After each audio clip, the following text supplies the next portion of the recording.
a deadly mass shooting in Seattle near the iconic Space Needle. Gunfire was heard erupting at a popular summertime food festival that attracts thousands of families. It's a beloved event in that city. People seen running for cover and their lives.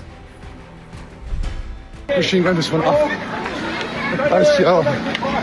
Oh my God. Get the heck out of here. Investigators now say that 3 people are dead, 4 others were injured, including a 2-year-old child. And there is audio now of first responders in the middle of it all.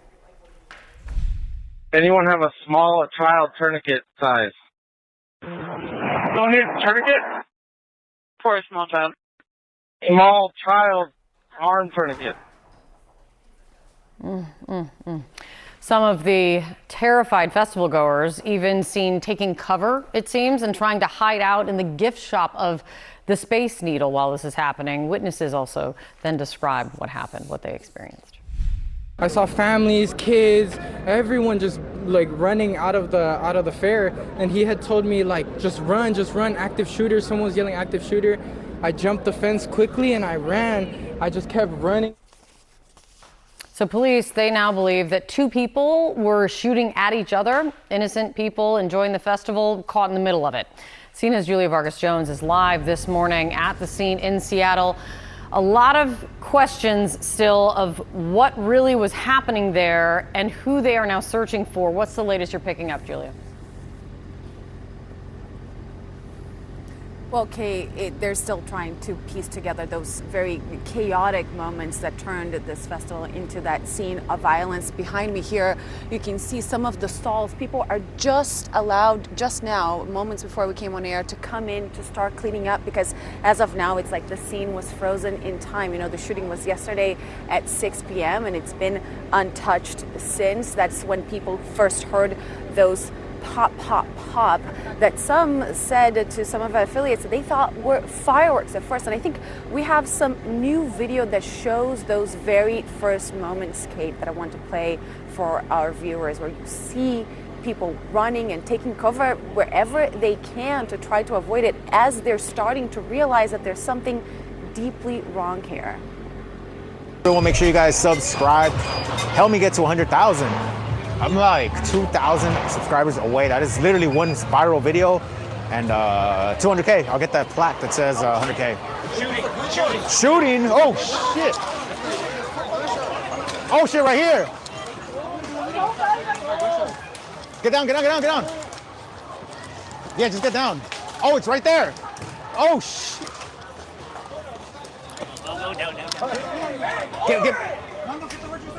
Get the register and the tips. And just it goes to show, Kate, just how confusing that situation was. Police saying now that those 2 people were shooting at each other. They have 1 person in custody, still looking for that second one. What we are hearing now from authorities is that we can expect today possibly an initial appearance for that person who is in custody. That isn't quite a charging hearing at this time. This will be just initial information presented to a judge, and authorities still have about 72 hours to decide how they will charge this first person and continue with that manhunt, Kate. Right, and 3 people dead. Is there an update on what we know about the others injured, including that child? Yeah, we did have an update overnight. Basically, we had initial reports of 2 people that were dead from this incident, and overnight, a 3rd person who had been taken to hospital as part of those injured with a wound from a bullet. That person also passed away, Kate, adding to that death toll that we're seeing there. So now 3 people dead, others injured, and that 2-year-old child. Is just so heartbreaking to hear those first responders trying to find the right size tourniquet for that child. Just the pain that family must be going through. Heartbreaking. Let's get some analysis now from an expert. Richard Coco is a retired FBI supervisory special agent. He joins me. Richard, it's always good to see you. Thank you for joining us. Thanks, Polo. So, Richard, you've been listening closely to what authorities are saying about this. We heard from Assistant Chief Tyrone Davis just in the last hour that they have that individual detained already, speaking to that individual, and they're trying to make contact or find a second person to try to see if they were potentially involved here. But they're also pleading to eyewitnesses, anybody that saw something, to come forward and say something. The chief said that at this point, they're really not getting a whole lot of information from witnesses, so they want more. I'm curious what this is telling you thus far about maybe what possibly happened in Seattle on Sunday. Well, Polo, I think thankfully it's not going to be a terrorism-related event, is what it sounds like, at least. Reading between the lines with what the assistant police chief said there. Looks like it might be crime-related, gang-related, as he described it, two people shooting it out with each other. Unfortunately, three innocent people killed and others wounded. So they've got one in custody right now. Plenty of witnesses. I mean, this food festival attracts up to 100,000 people a day. So there's plenty of people that certainly have some information. What they got to do now is pick up the phone and call the Seattle Police Department. And we heard the chief pleading with them to please do exactly that. We know that at least 3 people have been confirmed dead, several others injured, including that child that we mentioned at the top.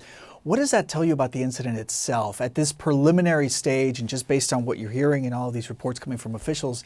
Does it look to you that many of the victims there were essentially caught in the crossfire? I think that's exactly it. I think these were innocent bystanders is how it's going to play out, not targets of at least two that were involved in the shooting. Very, very sad and unfortunate for those innocent bystanders. But law enforcement's going to work hard. They've got forensic evidence. They've got 2 guns that they've recovered there, so perhaps they'll get fingerprints. There are videos out there from spectators that shot videos, so that maybe they'll get some facial recognition. They'll get some witness interviews. It'll just take a little time, but over the next few hours, they'll gather some of that information. And whether it's cell phone analysis, license plate readers, whatever it is, they'll put 2 and 2 together. They'll come up with another suspect there. Their intelligence bureau may already have some information on who that person may be, and then they'll put out what's called a BOLO, or be on the lookout, and they'll be asking the community to help identify and locate that person, as well as police will be out doing their job to locate them and hopefully be able to arrest that second person and determine if they were involved very quickly.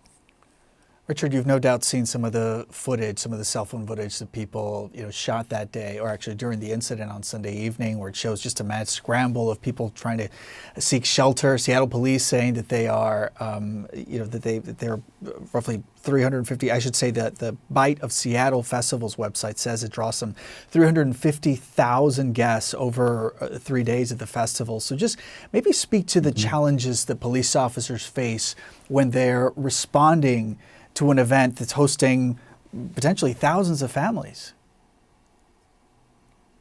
Well, this is defending a soft target. This is a thing we've heard about now for years. I mean, there's only so much you can do to make an event like this attractive for people to come to, yet safe for people to be at. You can limit some of the access points. You've want a very high police presence. Just seeing a police officer in uniform can provide some security, makes people feel more comfortable. And if anybody has any bad intentions, it can, perhaps scare them away. Police are always on the lookout for anything suspicious. They encourage people, if they see something, say something, to go ahead and make that call. And that's all part of keeping people safe. And then as far as the investigation, they'll have to look at the videos that are available. They wish there were more. They always wish there were more, but they'll vet the ones that come through and find that additional piece of information and track down this second person. But 100,000 people coming through a very, very famous food festival. It's important for the communities, important for Seattle. They don't want to put a stop to this, and they want to find a way to make this safe and comfortable for everybody. Yeah, so many people, including children. And Richard, just strictly speaking, as a retired law enforcement officer, you've had interactions with crime victims, I should say. I mean, just can you speak to the level of emotional trauma also that so many people are probably having to deal with at this hour? I mean, in the video, you see families, holding their children, running to cover. That has to have, I assume, a lasting effect from a law enforcement perspective. It does have that lasting effect. It's terrifying for these people. You'll hear a lot of the early interviews, and they say, "I thought it was fireworks," not recognizing that it's gunfire. Well, those people there that were there now, every time they hear fireworks right now after this, they're going to think it's gunfire first, when in reality it will be fireworks. This kind of changes them forever. And not only do you have once the gunfire starts, people are shot and are down. Now you've got thousands of people evacuating and evacuating not in a calm way, but in that chaos, additional people can get hurt. We see some of these big concerts or other events where people run away or evacuate, and people are sometimes crushed or injured in that kind of chaos. So that's very problematic as well. So it's not just the shooting that's dangerous. The entire event is dangerous, changes people's mindset on being in these events.